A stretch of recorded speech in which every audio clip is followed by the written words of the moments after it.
Fala, rubro-negros, a repercussão dessa péssima arbitragem de ontem do jogo, vai repercutir, vai durar décadas, como já aconteceu antes com esse próprio time, o Estudiantes, e inúmeras outras. Mas agora é hora de virar chave, tem Brasileirão, tem clássico, e é um clássico duro, porque só ficou empate. Dos 3 clássicos do Rio, o Flamengo ganhou lá no último minuto do segundo tempo, sobre o Fluminense. Botafogo, Vasco foram tudo empate. E nesse a gente precisa ganhar para continuar a ponta e continuar mais distante ainda. Vamos agora aqui com Tá Na Área, ver a preparação também para esse jogo. Crédito de imagem ao Sport TV, link abaixo. Mas antes, se inscreva no nosso canal, ative o sininho, já vai dando like porque eu agradeço e eleva o canal demais. Hype o vídeo. Vamos conferir todos os detalhes para esse jogo de domingo às 17h30. Pensando no clássico contra o Vasco pode ter tirado um aprendizado muito bom de ontem, em relação principalmente ao segundo tempo do Estudiantes, no qual o Vasco precisa saber sair da zona do Flamengo e tentar gerar um desconforto nessa belíssima equipe do Flamengo, né? Mas um bom jogo ontem. Agora voltando a falar do Flamengo, já pegando o gancho desse gol que está acontecendo aí, a bola desviando no Léo Pereira, né? Um belíssimo primeiro tempo do Flamengo, altíssimo nível de futebol. Gostei muito do primeiro tempo. Era para ter se resolvido essa classificação ontem no primeiro tempo. Acabou que o finalzinho do jogo ali acabou complicando um pouco para o Flamengo, já que decide fora de casa, né? Podia ter ampliado esse placar, né? Ter feito mais de 2 gols. Teve possibilidade, criou para isso. Foram mais de 11 finalizações contra 2 do Estudiantes, nenhuma no gol do Estudiantes no primeiro tempo. Então, assim, acho que o Flamengo tem que se apegar ao futebol que ele joga, né? Vejo muita gente citando que é um futebol com muita beleza, com muito volume, mas poucos gols, mas eu gosto também de lembrar que o Flamengo no Brasileiro deve ser o time que mais goleou no Campeonato Brasileiro. Goleou o Corinthians, goleou o Juventude, goleou o Fortaleza, goleou a Vitória. Então, assim, é uma equipe... O Flamengo tem, e o Felipe Luiz, né, se apegar a isso pro jogo de volta na Argentina, que vai ter muita catimba, vai ter muita pressão em La Plata, mas o Flamengo é melhor. Apesar de não ter o Jorginho, me parece que o Jorginho não joga, é melhor do que o Estudiantes, tem mais futebol, então se o Flamengo se concentrar na bola que ele tem, ele consegue fazer o jogo e o que ele precisa é vencer a partida e se classificar para a semifinal. Já sabemos que pelo menos o Plata não estará suspenso para o jogo da volta, vai estar à disposição do Felipe Luiz lá na Argentina. Tudo bem? O Flamengo conseguiu o que dava para fazer, né? Porque assim, desde ontem, né, do pós-jogo lá no Maracanã, a gente já começou a apurar, ter essa informação de que o Flamengo tinha um precedente. O Flamengo trabalhava com um precedente, que aconteceu com o Cruzeiro. O Cruzeiro, na época, conseguiu. O Flamengo trabalhou com esse precedente desde ontem pós-jogo. E já usava isso como argumento para ir na Conmebol. O Flamengo foi na Conmebol hoje, fez esse movimento, essa reclamação formal. E essa reversão, né, do cartão foi muito mais rápido do que 2018. Né? Esse 2018 levou uma semana. Dessa vez não levou nem 24 horas, né? Foi logo no dia seguinte. E não completou nem 24 horas, mas a Conmebol reconheceu o erro, tanto na divulgação do VAR, quanto na análise deles, que de fato o Plata não merecia ter sido expulso, e aí anulou o cartão. O Plata pode, enfim, jogar o jogo da volta da semana que vem em La Plata. Toda a atmosfera foi criada, o próprio José Boto diz que está preocupado com esse jogo da volta, porque ele usa como argumento, um árbitro vindo aqui na nossa casa, Maracanã lotado, e fazendo o que fez, o que eu posso esperar para um jogo na casa do adversário? Ele usa esse tipo de argumento. Se a gente for olhar em toda a rodada, erro por erro de arbitragem, e para mim é claro que o Flamengo foi prejudicado pelas decisões do árbitro ontem. Acho que o árbitro errou em lances que seriam favoráveis ao Flamengo. Está claro para mim, e não estou colocando aqui que é complô, que é sistema, que eu acho que esse papo cai sempre no achismo, a gente não tem informação de nada, a gente fala em erro da arbitragem, isso para mim está claro. Só que partindo disso, você tenta, a Conmebol no caso, corrigir um erro errando ainda mais. Perfeito. O jogo acaba quando o árbitro apita o fim do jogo, né? Não dá para você usar o VAR depois que o jogo foi encerrado. Você ficar analisando jogos no dia seguinte, nas horas seguintes, por conta de reclamação de um time A, de um time B. Vai acontecer para mim, Ramon, o Betão, não sei se você concorda com o que o Ramon falou. Todos os dirigentes, todos os clubes agora vão se sentir no direito de fazer a mesma coisa. Tem que fazer, porque abriu o precedente. Exato. Isso não está no regulamento da competição, isso não está no nenhum regulamento. De alguma forma, diminuiu o prejuízo que ele entende que teve com a arbitragem desastrosa de ontem. Mas acho que tem um ponto que é quando essa nota traz, né, para a questão, já entra num ponto ali de deliberar se foi intencional ou não, se há uma armação, né, um complô contra o Flamengo. É um juízo de valor muito delicado de se fazer, ainda mais que você está trabalhando, né, com um profissional, você está falando de um profissional que está trabalhando na partida, você não pode, né, dizer que ele está mal intencionado, você está fazendo um juízo de valor seríssimo sobre isso. E aí a gente está vendo aí a nota da Conmebol, quando coloca no comunicado, né, que de acordo com as informações entendeu que foi uma decisão errada e que a comunicação da medida é que foi modificada, portanto ele não está suspenso o Plata para o jogo de volta. Mas enfim, falava sobre a nota do Flamengo, em que trata dessa questão desse juízo de valor, que eu acho muito delicado, até porque, se a gente for olhar para os lances do jogo, e a gente vai trazer um lance que a gente viu muita gente levantando também, então a gente vai mostrar, porque de fato aconteceu no jogo, é que esse cartão amarelo, todos nós entendemos que foi mal aplicado. O Plata não deveria ter sido expulso. Mas o próprio Plata já tinha tido um lance anterior, dentro do próprio jogo, que ele dá uma solada no jogador adversário e não leva cartão amarelo. Olha, eu já uma solada como essa, na regra, é cartão amarelo. A gente pode discutir se é vermelho ou não, né? Mas amarelo é o mínimo. Então, assim, se o árbitro tivesse mal intencionado, ele já não teria expulsado o Plata nesse lance. Desastrosa, a arbitragem desastrosa. Isso mostra a qualidade da arbitragem. E aí, por exemplo, o juízo de valor. E aí levantam essa bola, né, que a própria Camila disse, né, o Boto, o Felipe Melo comentou no Seleção, né, que acha que o juiz estava mal intencionado e o Boto referendou as palavras, né, concordou com o Felipe Melo, falou assim, eu também acho que estava. Eu acho complicado você entrar nesse mérito, né, complicado você citar isso, é um profissional. Erros acontecem, de fato. O Flamengo e o Felipe Luiz só esperam que o árbitro não volte a apitar jogos do Flamengo. Possivelmente ele vai ser punido, porque como a Conmebol reconheceu o erro, né, mais cedo, né, provavelmente o juiz vai receber uma geladeirazinha aí. Noel, a gente está falando, claro, sobre essa questão da arbitragem. Infelizmente, foi protagonista de um jogo importante de Libertadores. Mas, por outro lado, também queria saber de você a sensação que você teve no estádio, eu acho, de se houve uma certa frustração da torcida do Flamengo em relação a um início tão bom, um início que dava indícios de que o Flamengo fosse resolver a classificação já no Maracanã e a bola não entrou mais, né? Um jogo que poderia ter sido uma goleada do Flamengo, abriu essa brecha na reta final para um gol, talvez na única chance clara que o Estudiantes teve na partida. Foi sim, Bené, teve essa frustração sim.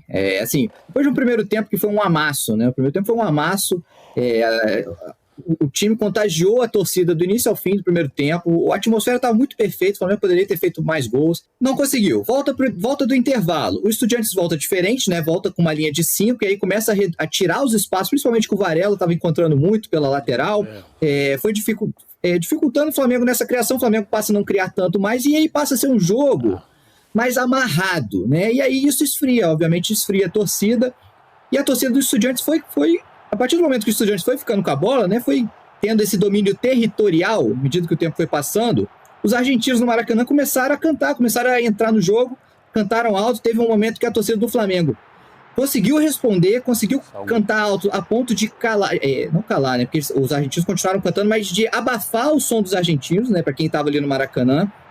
Mas eu tô falando isso já na reta final, né, logo depois que tem uma cabeçada que o Rossi defende, nesse momento ali, a torcida até conseguiu abafar o movimento, o barulho dos argentinos, mas logo depois saiu o gol, né? E aí é uma ducha de fato de água fria em todos os rubro-negros ali, os argentinos cantando muito depois do jogo, até o jogo já encerrado, eles continuavam cantando, fazendo muito barulho, os rubro-negros obviamente indo embora, saindo de cabeça abaixada, né, meio que decepcionados. Obviamente o Flamengo venceu, não dá pra gente tirar isso da balança, o Flamengo venceu, tem uma vantagem, é uma vantagem mínima, mas é uma vantagem, mas pelo que foi o jogo, pelo que era para ter sido, pelo que se desenhava ser o jogo, obviamente houve uma frustração muito grande, e lembrando, né, ontem, recorde de público no Brasil, né, na temporada, 71 mil torcedores presentes no Maracanã. Também de rodada do Campeonato Brasileiro, se tem rodada do Brasileirão não tá na área, é hora do favoritismos com números e estatísticas sobre determinada partida,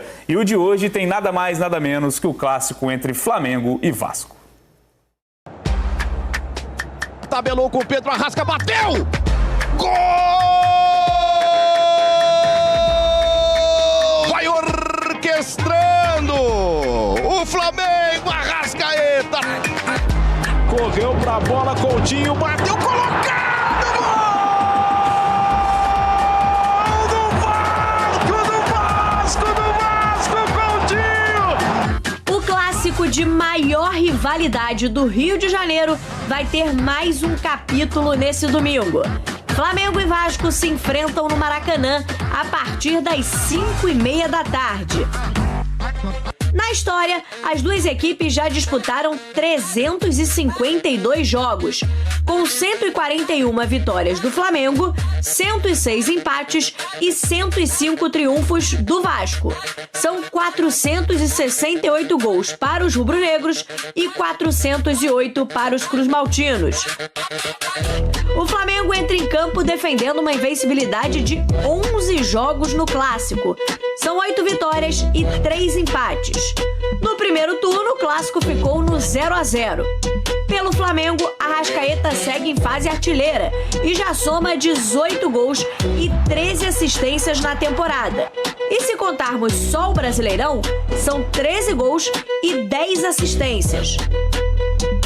Mas o Vasco tem o artilheiro do Brasil em 2025, Verratti, que tem 24 gols na temporada, sendo 12 deles no Brasileirão, além de Felipe Coutinho, que recuperou a boa fase.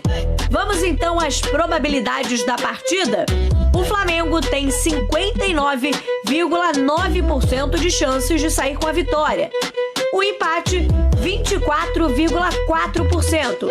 Já o Vasco, 20,7% de chances de sair vencedor do Clássico. E aí, quem será que leva? É um clássico dos milhões, já com os seus tabus, né? Com a sua rivalidade histórica desse maior clássico do Rio de Janeiro. E, Ramon, você trouxe um destaque aqui na abertura, falando justamente desse confronto, porque a gente tem um Vasco que vem de uma classificação na Copa do Brasil em cima do Botafogo, mas de um empate em São Januário contra o Ceará com gosto de derrota. E um Flamengo que tem, na semana que vem, um confronto contra o Estudiantes na Argentina pela Libertadores. Mais um quebra-cabeça aí pra gente decifrar aqui, né? Primeiro que eu vejo amanhã um Vasco que precisa ser muito veloz na frente. E para ser veloz na frente, o Verratti tem que sair do time.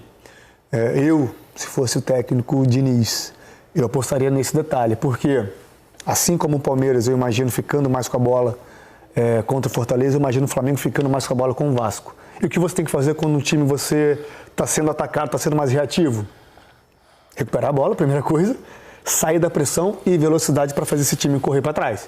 Mas, na minha opinião, o Vasco tem que ser veloz no domingo. Então, para ser veloz, tem que ter um ataque móvel de muita potência, de muita força. A gente estava falando sobre a questão estratégica, né? E falou do Palmeiras, que tem um elenco de altíssimo nível, assim como tem o Flamengo. Dá para imaginar já um Flamengo, pelo menos, descansando alguns jogadores ou, né, algo que o Flamengo deixou claro durante toda a temporada de que o Brasileirão é prioridade, também fala mais alto num momento como esse. Escalação. A tendência é o Felipe ir com força máxima. Esse discurso de que o brasileiro é obrigação não é só no discurso, não. De fato o Flamengo prioriza sim o brasileiro. E quem tiver condições de jogo, a princípio vai para o jogo, né? Quem não deve jogar, por exemplo, é o Jorginho. O Jorginho ainda está se recuperando de lesão, está fazendo atividades em campo, mas ainda com fisioterapia. A tendência é que o Jorginho seja preparado para voltar no jogo da Libertadores semana que vem. Não sei se de titular, vai depender de como ele vai estar fisicamente. Ele informa, a gente sabe, ele é titular absoluto desse time. Mas está um tempinho já parado, o último jogo foi antes da data FIFA. O Alexandre é uma boa notícia. O Alexandre treinou em campo, ele está à frente do Jorginho nessa recuperação. Tem chance do Alexandre, pelo menos, ser relacionado para esse jogo do Vasco. Não sei se já de titular, mas pelo menos ele ganha alguns minutos. Aí o Alexandre, que também, 100% a gente pode dizer que é o titular desse time. Mas aí fora isso, acho que fica uma dúvida em relação ao Saul. Saul, a gente lá no campo, no Maracanã, né, percebeu que quando ele sai de campo, ele vai para o banco de reservas e coloca um gelo no pé. Ele não tomou pancada ontem, ele tomou pancada no último jogo. Assim, ele tem um incômodozinho no pé, mas mesmo nada não impediu ele de jogar ontem, por exemplo, e talvez não impeça ele de jogar domingo. Mas aí fica ali como dúvida. De resto, acho que vai força máxima, sim, não tem mais nenhuma baixa, né? Tirando ali o Pulgar também, que já está fora há muito tempo. Mas acho que dá para a gente imaginar uma escalação por volta ali de Rossi, Varela, Léo Ortiz, Léo Pereira e Ayrton Lucas, ou Alexandre, de repente, né? Se ele aparecer ali. O Alan no meio de campo. Aí o Saul, se o Saul não tiver condições de jogo, aí entra o Everton Araújo, né? O Jorginho ainda está fora, o Arrascaeta, e na frente, Plata, Samuel Lino e Pedro, esse que já vem sendo o ataque titular do Flamengo nos últimos jogos. Vasco também tem alguns desfalques, né? Tem suspensão, tem jogadores lesionados, enfim. mas também tem expectativa por alguns dos reforços começarem jogando, talvez a dupla de zaga Cuesta e Robert Renan comece juntas. O que você imagina aí, já apurou de novidades desse Vasco para o Clássico, então, contra o Flamengo no domingo? É bem por aí sim, viu, Camilo? O Vasco tem 3 grandes desfalques para amanhã, dá para se dizer assim. Primeiro, o Lucas Freitas, que vem sendo titular da defesa, uma das boas surpresas do Vasco nessa temporada, vem tendo boas atuações sob o comando do Diniz, está suspenso pelo 3º cartão amarelo, então não joga domingo nesse Clássico, e as duas outras são por lesão. Lucas Piton está com uma lesão na panturrilha esquerda, e o Tietê, que já não jogou contra o Ceará nem contra o Botafogo, também está com uma lesão na coxa. Eles dois, o Tietê está um pouquinho à frente do Piton nesse processo de recuperação. Talvez a gente teria uma expectativa para que ele atue contra o Bahia no meio de semana, mas para esse clássico contra o Flamengo domingo ele está fora. Então Lucas Freitas, Lucas Piton e Tietê são os desfalques. E aí, diante dessas circunstâncias, a grande expectativa é de uma estreia de 2 reforços contratados para a zaga nessa janela de transferência, que é o Robert Renan, estreias como titular, eu digo, né? O Robert Renan e o Carlos Cuesta devem ser os titulares. Então, assim, encarar um bloco do pé de pressão do Flamengo tocando essa bola, o Diniz não estava fazendo isso, estava usando muita ligação direta, tentando estabilizar o Vasco e não passar para aquela tormenta, porque quando você vai maturando essa forma de sair, você perde muito jogo, você erra a saída de bola. Então a minha curiosidade é para saber se no Clássico a gente vai ver um Vasco construindo e não fazendo o que você disse, tentando essa bola rápida, esticando, aproveitando, né, os jogadores velozes na frente, que é outro ponto também. Será que joga o Verratti ou não joga? Mas para fazer essa bola em profundidade, que eu digo não é ela chutão, recuperei, sim. chutão. Não, é passe mesmo para pegar o atacante em velocidade. E nisso o Robert Renan, aí eu tenho que pegar, que o Tébora falou que o Robert Renan foi elogiado pelo Diniz, e tem que ser, porque para mim é um zagueiro com muita qualidade, qualidade no pé esquerdo. Acho que o ponto talvez seja, por exemplo, contra o Ceará, a desatenção nos minutos finais, os erros coletivos que levam ao empate nos acréscimos. Contra o Flamengo, um time com poderio ofensivo que tem rubro-negro, não pode errar. Não pode ter esse tipo de desatenção, né? É o que marca a temporada do Vasco em 2025. Quer dizer, vem marcando as temporadas do Vasco anteriores também.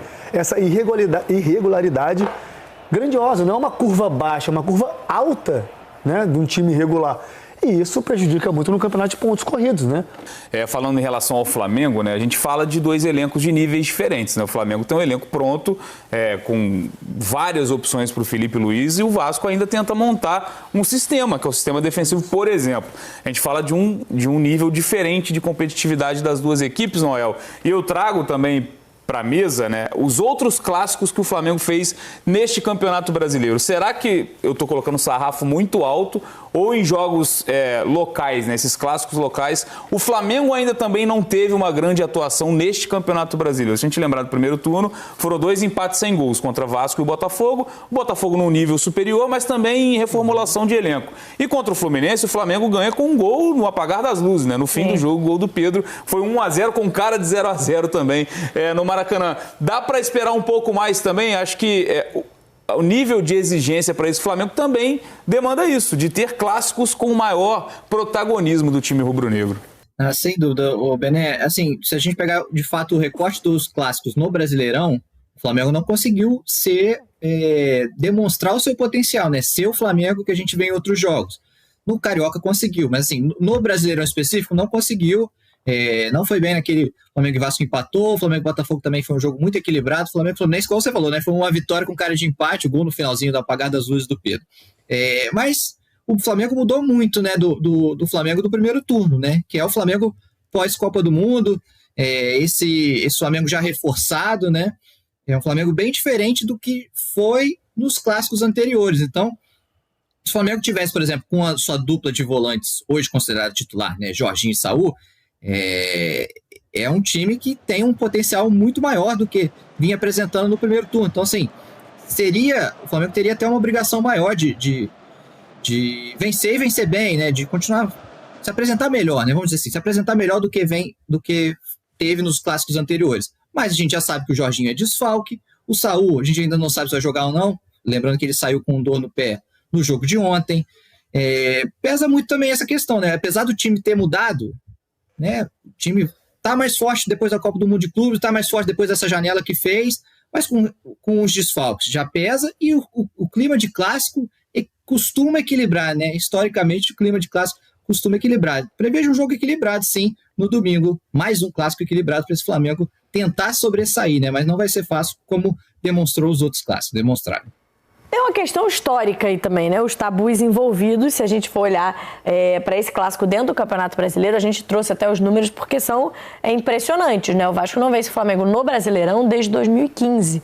A última vitória foi dentro de um Campeonato Carioca, porque são 13 jogos, 7 vitórias do Flamengo, 6 empates, 27 gols rubro-negros, 11 gols do Vasco apenas, nessa sequência que vem, repito, desde 2015. Mas, ao mesmo tempo, Tébaro, o Diniz foi o técnico, pensando em clássicos, que mais vezes derrotou esse Flamengo, principalmente pensando nesse Flamengo potência, né, de 2019 para cá, foi quem mais vezes incomodou esse rubro-negro, e o Diniz, que vem justamente na classificação na Copa do Brasil de um clássico, apontado ali como a dificuldade, né, que o Diniz tem em enfrentar clássicos na carreira, mas contra o Flamengo, e nesse momento talvez seja o melhor momento do Diniz pensando num confronto de clássico pro Vasco pela frente, né, Tébaro?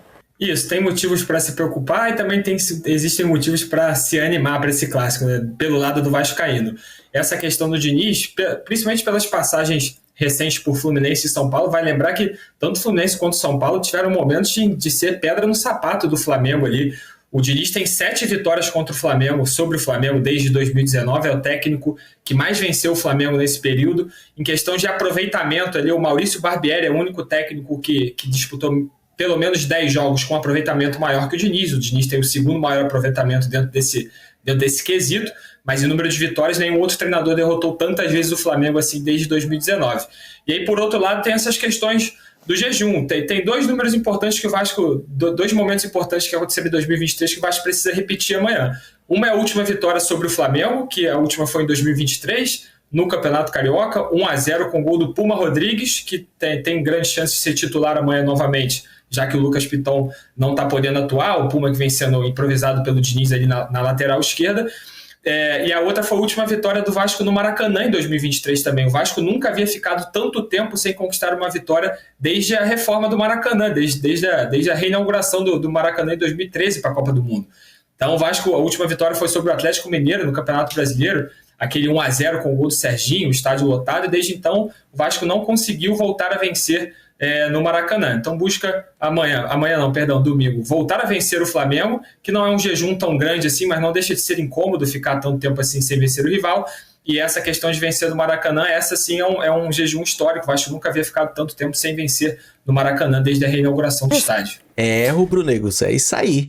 Esses são alguns degraus que o time do Flamengo tem que subir, tem que passar. É normal. Mas agora, essa repercussão dessa péssima arbitragem do jogo de ontem vai durar durante anos. Até porque tem muitos exemplos que aconteceu décadas passadas com relação justamente aos Estudiantes. São inúmeras o favorecimento deles.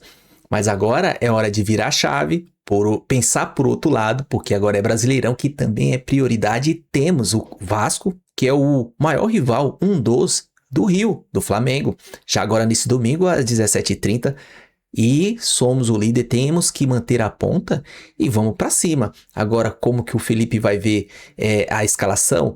E aí só a minutagem, as cargas de cada um vai dizer como que ele vai montar. Mas a zaga sempre vai ser a mesma, né? Os dois Léo, lateral Varela, talvez ele possa pôr o Royal, não sei como é que tá a situação do Royal. O Alexandre também. Tem o Vinha. Agora no meio ali vai ser ala. Eu acho que o De La Cruz não entra, ele joga só lá na... Vai depender muito de como tá o Jorginho, mas eu acho que é o Alan, ou Saul, ou Alan e Everton Araújo. É isso aí. Na frente ali, o Arrascaeta tem que manter jogando, porque né, o Felipe falou que ele fica melhor a cada jogo que passa, ele tem que continuar sempre jogando. Vai ver como é que tá a situação física dele, sim, aí ele entra... Mas, tem o Carrascal, tem o Bruno Henrique, que jogou pouco no jogo de ontem, tem o Samuel Lino, tem Cebolinha, tem Michael, tem uma porrada de jogadores, porque o nosso elenco é farto e a gente tem que ir pra cima pra ganhar esses 3 pontos, manter a liderança, porque a gente já vai jogar com o resultado do Palmeiras, que eles vão jogar no sábado, mas é isso aí. Beleza, o vídeo é isso aí, se gostou se inscreva no canal ASR Fla, ative o sininho E não se esqueça de deixar seu like, comenta, compartilha, vamos interagir, dê sua opinião. Tamo junto, até a próxima. Saudações rubro-negra.